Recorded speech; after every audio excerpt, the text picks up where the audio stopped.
क्या राजनीति में दिए गए वादे सिर्फ जनता को रुझाने के लिए होते हैं? क्या एक नेता अपनी जुबान की कीमत पर अपनी पूरी सियासत दांव पर लगा सकता है? आज बिहार से लेकर बंगाल तक सिर्फ एक ही वीडियो वायरल हो रहा है और एक ही सवाल पूछा जा रहा है, क्या पूर्णिया के सांसद पप्पू यादव अब जनता की सेवा करना छोड़ देंगे? नमस्कार, आप देख रहे हैं वाईबीएन बिहार झारखंड में हूं आपके साथ मुदिता त्रिपाठी।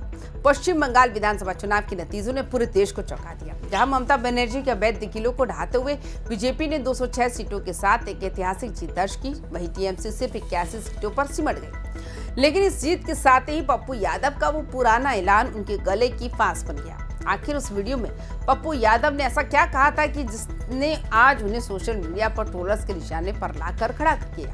क्या ये हार वाकई ममता बनर्जी की है या पप्पू यादव के उस भरोसे की जो अब टूटता हुआ दिख रहा है?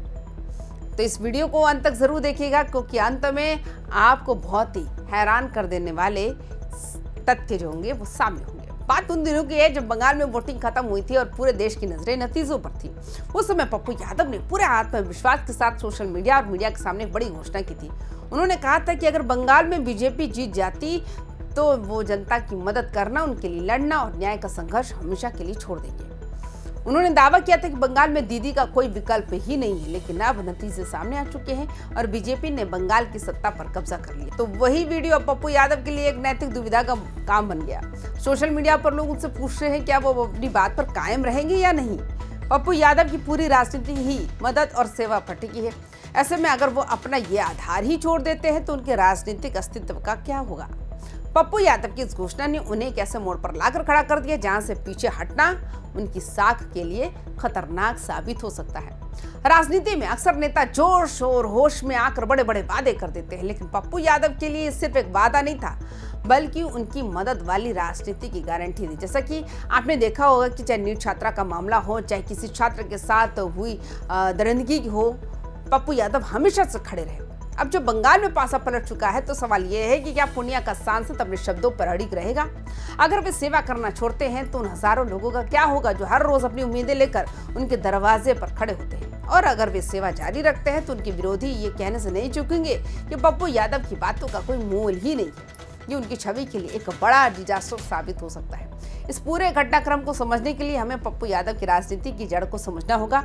वो अक्सर खुद को गरीबों और मजलूमों का मसीहा कहते आए हैं। बंगाल चुनाव में उनका ममता बनर्जी का समर्थन करना कोई हैरानी की बात तो है नहीं, क्योंकि वो हमेशा से बीजेपी की विचारधारा के मुखर विरोधी रहे। लेकिन राजनीति में अति उत्साह कभी कभी भारी पड़ जाता है। बंगाल की हार ने यह साबित कर दिया कि वहां की जनता के मन में कुछ और ही चल रहा था।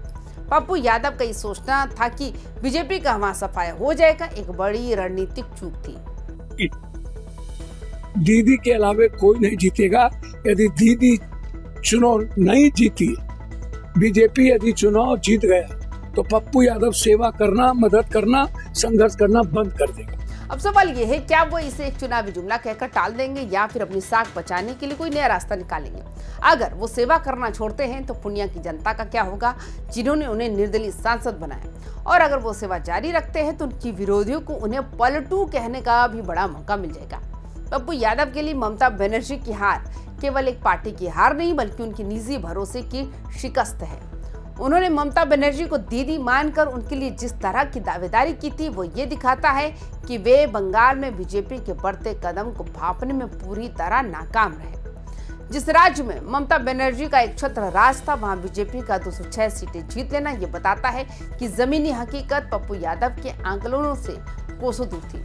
अब जब वे ये कह रहे हैं कि ये लोकतंत्र का चीरहरण है, तो कहीं ना कहीं वे अपनी उस भविष्यवाणी के फेल होने का गुस्सा निकाल रहे हैं जो उन्होंने पूरी दुनिया के सामने की थी। इतने बड़े उलटफेर के बाद पप्पू यादव खामोश नहीं रहे। उन्होंने नतीजों पर जो प्रतिक्रिया दी है वो भी कम दिलचस्प नहीं है। उन्होंने ममता बनर्जी से अपने व्यक्तिगत संबंधों की बात तो की, लेकिन साथ ही एक बड़ा सवाल भी खड़ा कर दिया। उन्होंने आशंका जताई कि क्या वाकई बंगाल की जनता ने ममता बनर्जी को हराया या फिर ये किसी सुनियोजित साजिश का हिस्सा है। उन्होंने गृह मंत्री अमित शाह की कार्यशैली पर निशाना साधते हुए कहा कि चुनाव जीतने के लिए पूरी ताकत लगा देना लोकतंत्र के लिए खतरा है। वो इसे लोकतंत्र का चीरहरण बता रहे हैं। लेकिन गौर करने वाली बात यह है कि हार के बाद ईवीएम या साजिश की बात करना विपक्ष का पुराना तरीका रहा है। पप्पू यादव अब विपक्ष को ये नसीहत दे रहे हैं कि अगर बंगाल जैसे चुनाव परिणामों का सही से मूल्यांकन नहीं किया गया तो सभी को राजनीति छोड़ देनी चाहिए। पप्पू यादव ने अब एक नई चेतावनी दी है कि सभी विपक्षी पार्टियों को एकजुट होकर और एक स्पष्ट नेतृत्व के साथ मैदान में उतरना होगा। लेकिन बड़ा सवाल ये है, पप्पू यादव खुद अब क्या करेंगे?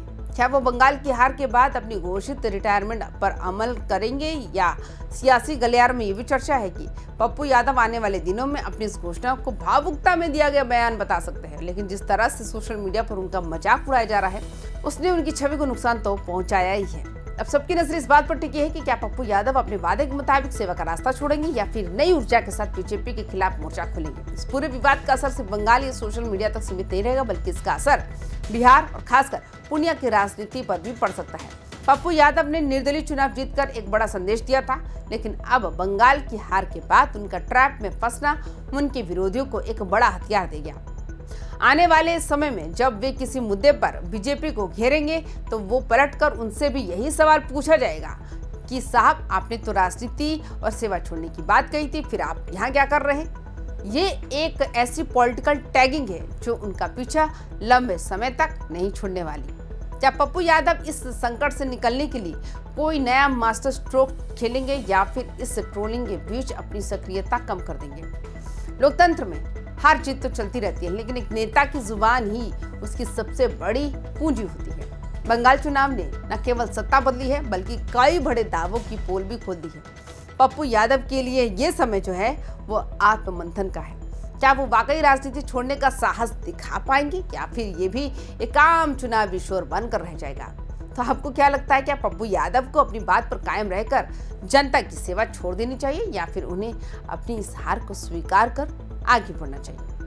कमेंट बॉक्स में अपनी राय जरूर दें। बिहार और देश की हर बड़ी खबर और उसके सटीक विश्लेषण के लिए देखते रहिए YBN बिहार झारखंड। अगर अभी तक आपने हमारे चैनल को सब्सक्राइब नहीं किया है तो फौरन कर लें और इस वीडियो को ज्यादा से ज्यादा शेयर करें। नमस्कार।